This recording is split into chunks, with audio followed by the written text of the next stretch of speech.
おしまい？おっぱいおしまい。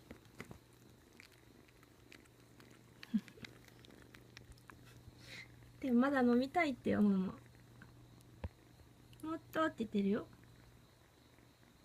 もう嫌なの。もう嫌だっててん。もう嫌だってよ。ほら、もも姉ちゃんがもう嫌ですって言ってる。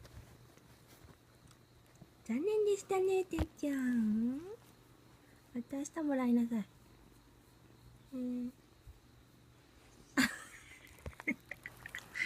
リコさんだったね、ママ。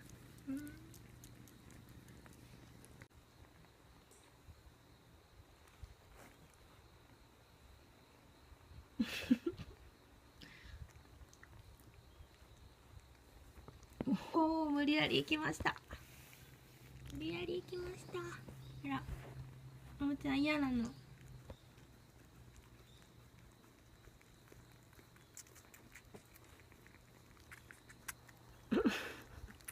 すごい無理やりな姿勢で飲んでます。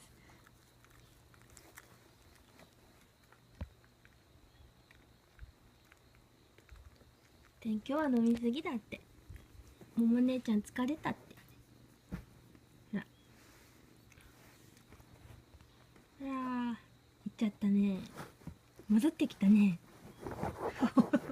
ホリホリする。もも姉ちゃんがね、ホリホリするって。ほら。